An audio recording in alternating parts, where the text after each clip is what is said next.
Hi, ako si Jay. At ito ang kwento ko dito sa Canada. So, bali 4 days na ako dito sa Surrey.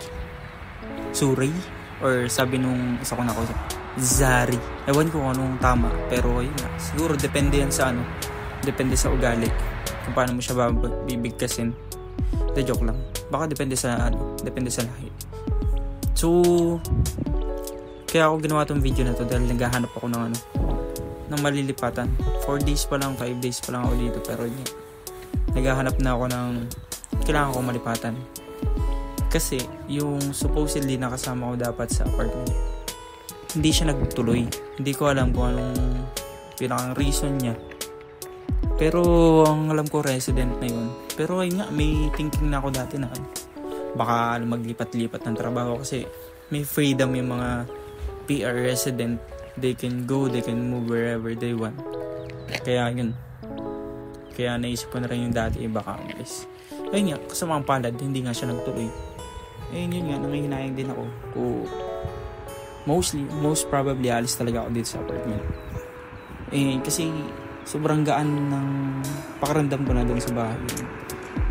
Mabait yung may-ari ng bahay. Ayun nga, kasi sad to say, kailangan din nila naman kumita. And naiintindihan ko naman yung sitwasyon nila. Alam niyo naman ng mga bayarin dito sa Canada.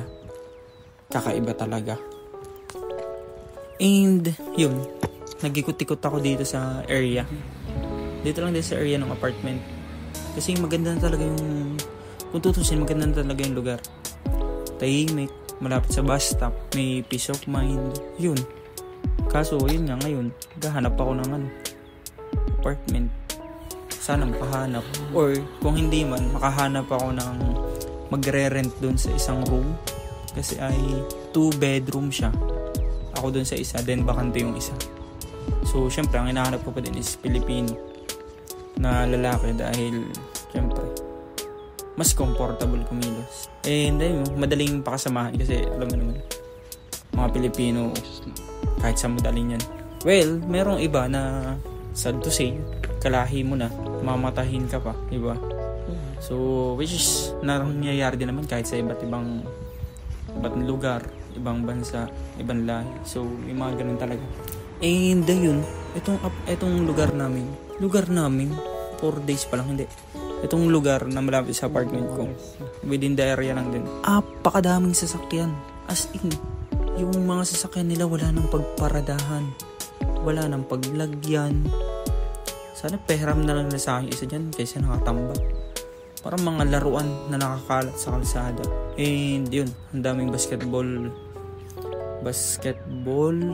ring dito, paikot. Wala naman naglalaro. Winter na rin kasi naman eh. Then sabi sa akin wala daw dito. Wala daw masyadong snow sa Surrey.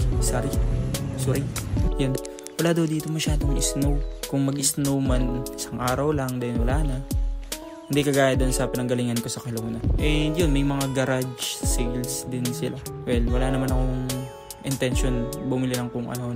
Kasi wala naman akong pambili. Yun. Pinaka-purpose ko talaga nitong video, makahanap ako ng malilipatan. Mga tropa, baka meron kayo dyan marirefer sa akin.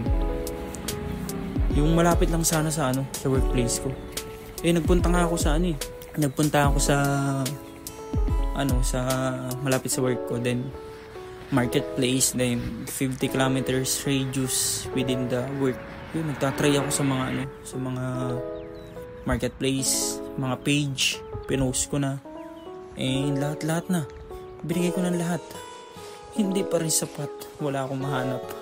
Hindi, joke lang. Pero may mga inquiries na ako. So, sana makahanap ako. Sana may mag-reply. Actually, may nag-reply pero hindi pa sure. Mga hindi pa sure. Tapos, ayun nga.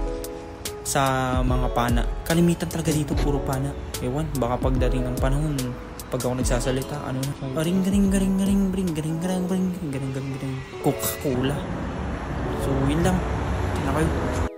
Ako si Jay. Ito na ang kwento ko dito sa Canada. Bye.